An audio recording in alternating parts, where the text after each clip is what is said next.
Interstate 87 and Autoroute 15, a very important international transportation corridor connecting Montreal, Quebec with New York City. And now this corridor has added North Carolina and Virginia? Yes, shocking, I know. And on this video, we're going to talk about this corridor, the established portion in New York and Quebec, and what in the world is going on with this portion in North Carolina and Virginia. Go ahead, like the video, subscribe if you love the content, and let's talk about this important transportation corridor. Now, before we get into this route, let's make sure that we all understand exactly what Quebec's Autoroute system is. Now, I know down here in America, we are probably not as familiar with what's going on in Canada. Now, the word autoroute in itself is the equivalent of freeway or motorway in English. And Quebec's autoroutes are denoted by a blue and red shield similar to the interstate highway system, but with this image of an overpass on the top.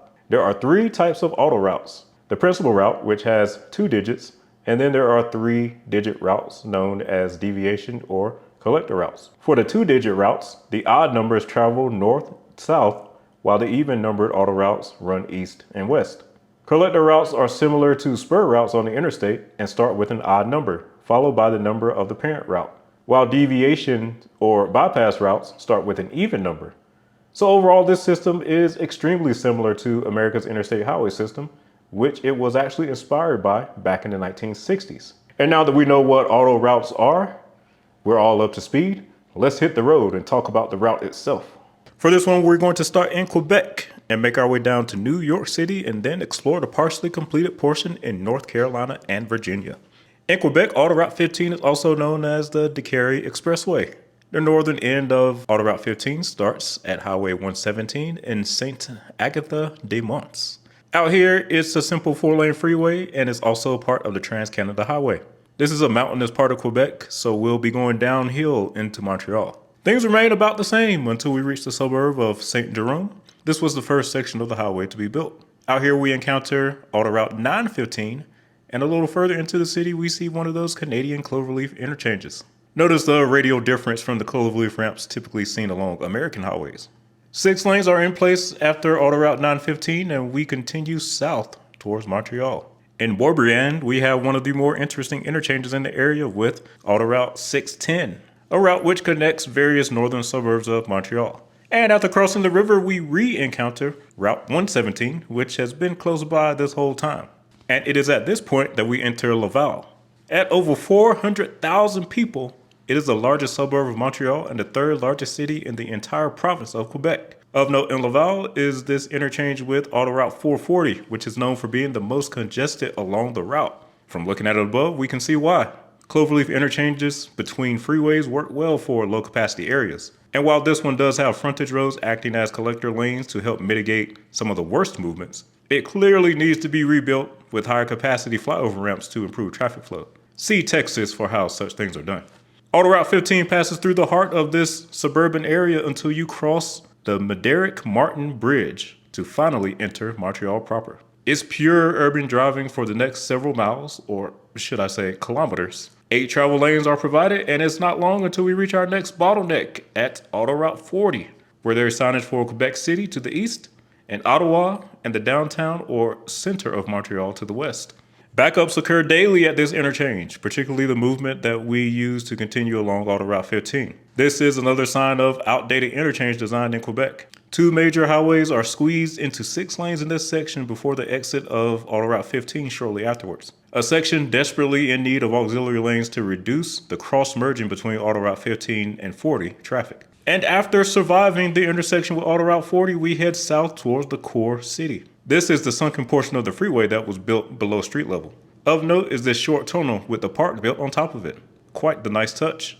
At the interchange with Autoroute 20 and Highway 136, you see signage for Toronto, the airport, and Montreal Center. Now, this interchange is much more modern and suitable for high-capacity roadways, and as such is far less congested than the others we've seen so far. Autoroute 20 joins us to travel across the St. Lawrence River and leave Montreal proper, while Autoroute 10 hops on board as well for a triple concurrency over the Samuel de Champlain Bridge. Interesting setup on this bridge with the rail running down the middle and bike lanes outside the vehicle lanes. Immediately after crossing the bridge, the short marriage of highways is over. Autoroute 10 continues straight towards Quebec City. Autoroute 20 departs west to Varenas. And for the first time, we see Interstate 87 for New York, which is where Autoroute 15 is heading. And after a game of loop-de-loop, we are due south on Autoroute 15 and Highway 132 also tagging along. In the southern suburbs, we have a cloverleaf interchange with Autoroute 930, where Highway 132 departs, and then the main Autoroute 30 marks the end of Montreal's reach. This is where we finally drop back to 4 lanes after so many kilometers of 6 to 8 lanes. New York and I-87 are shown as the control city here. Things get quiet as we make our way to the border, as this road is now mainly populated by freight trucks and cross-border tourists. Approaching customs, you are advised to leave your trees in Canada.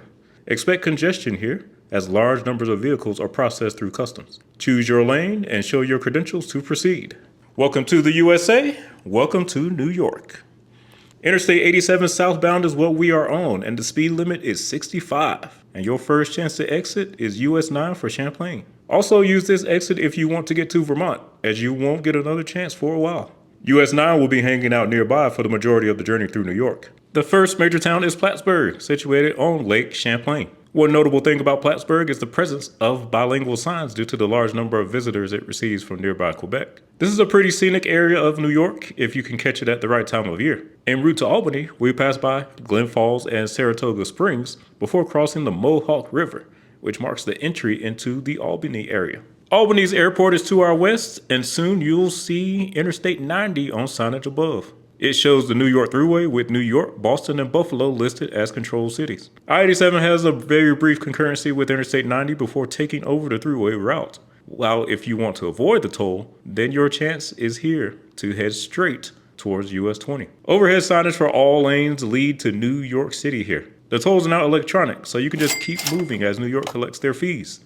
Our first auxiliary route, I-787, appears and is signed for Albany and Rensselaer. I-787 heads back north and takes you to downtown Albany. You'll also see US 9W as that route gets split personality between here and New York. And there goes your third lane, and we are off to New York City. The Thruway generally parallels the Hudson River south of Albany. And as far as the drive, it's pretty uneventful as this route was designed to quickly move traffic between New York City and Albany. Our first action is in Newburgh, where Interstate 84 comes out to play. I-84 is signed for Newburgh and Scranton, Pennsylvania, and we have this wonky interchange to get to it. It's always amusing to see the type of interchange designs that are used when it comes to these toll roads. Out here, we're passing through some hilly terrain, and after the interchange with US 6, we are up to 6 lanes as we make our descent into the New York area. Approaching I-287, we see signage for the Cuomo Bridge in New Jersey. Interstate 287 serves as a partial beltway around New York, and heading south takes you through seemingly hundreds of New Jersey suburbs before ultimately connecting to Interstate 95. While the northbound I-287 comes along with us towards New York City. Interstate 87 just barely misses crossing into New Jersey. Now we take a more east-west turn into suburban Rockland County, and access to the scenic Palisades Parkway is also here. It's 6 lanes until we approach the Cuomo Bridge, which replaced the old Tappan Zee Bridge, and though you can still hear many locals refer to it as the Tappan Zee. This fantastic structure connects Rockland and Westchester counties and has nice views both during the day and at night. And don't think you're going to get a driver for free. This is New York, and you have to pay to cross the Hudson. Immediately after the bridge are Tarrytown and Sleepy Hollow. The left 3 lanes continue along I-287 for White Plains and Rye, while we head to the right for New York City. It's hard to believe with all these trees how close we are to New York City, and this can be a colorful area to drive through in the fall. The tolls end in Yonkers, and around exit 4, you begin to feel the urbanity of the New York area. Urban development is in all directions, and we head south with 6 lanes. Along the walls of the roadway, you can see where officials are playing a game of cat and mouse with the locals and their artistic expression. A welcome to New York City sign is overhead, also letting you know that you're entering the Bronx, and the road is now named the Major Deegan Expressway. Interesting of note here is the Gulf gas station directly on the freeway, a rare sight along an interstate. Very dense developments start to appear as we travel deeper into New York, and overpass bridges are quite frequent. As we approach Interstate 95, signage appears that guides us to Manhattan and Queens for I-87 and New Haven and Trenton for Interstate 95. What this signage doesn't tell you is that the southbound I-95 movement feeds you directly into the George Washington Bridge, and along with the I-87 interchange itself are 2 of the worst interstate bottlenecks in the country. The complex system of overhead bridges here is something to see, however. When I came through here, the roadway appeared to be in the process of reconstruction, so you may or may not experience the same congestion. The Manhattan skyline starts to appear as you pass Interstate 95. As we approach the end, I-87 becomes elevated and you can experience skyscrapers directly adjacent to the roadway. Interstate 87 ends at I-278, where you can travel west on the Bruckner Expressway or east across the Triborough Bridge to access Queens or Manhattan. The Interstate 87 end sign can be found right before this exit. But it doesn't end there. Not only have millions of New York transplants made their way down to North Carolina and brought their customs, courtesies, and food with them, but now one of their popular highways also exists in North Carolina. Down in the South, I-87 makes a reappearance. In the South, plans call for I-87 to run from I-40 in Raleigh to somewhere in the Norfolk area of Virginia. Now, the route in Virginia isn't clear, as that state has yet to take any action on the roadway. Norfolk and the Hampton Roads area in general sit at an isolated dead end on the interstate system. And I-87 is an attempt to help give it a more significant connection to other nearby metro areas. In Virginia, it is expected to generally follow the US 17 corridor from the Hampton Roads Beltway, travel along the Great Dismal Swamp, and cross the North Carolina state line here. US 17 is already a 4-lane divided highway through here.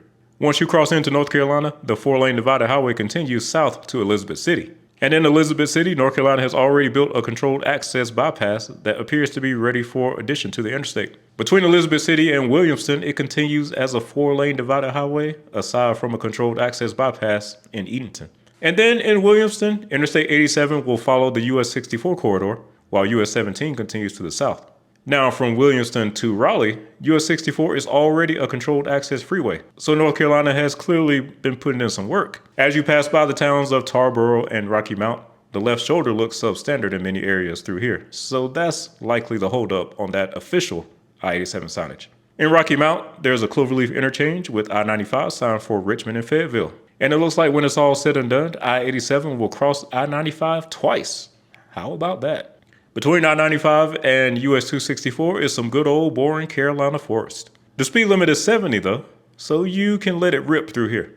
After US 264 joins, we are traveling due west towards Raleigh. And after the exit for US 64 business to Knightdale, we finally see official I-87 signage again. I actually do remember what it was like to drive to Raleigh before this Knightdale bypass was built. It used to be death by 1,000 traffic lights on that old road to the Beltway. People are flying at high speeds on this bypass, so be alert out here. At I-540, we get signage for Wake Forest, and in the future, you'll also be able to use the loop to whip around to Raleigh's southern suburbs. Southeastern Wake County and Johnston County are about to see major growth when this roadway is completed, so go ahead and lock in your home now, while you still have a chance. At the Beltline, US 264 ends, and North Carolina gives it a proper sign depicting as such, while I-87 left exits onto the Beltline with US 64 and Interstate 440. And after a short stint on the Beltline, you'll see signage for I-40.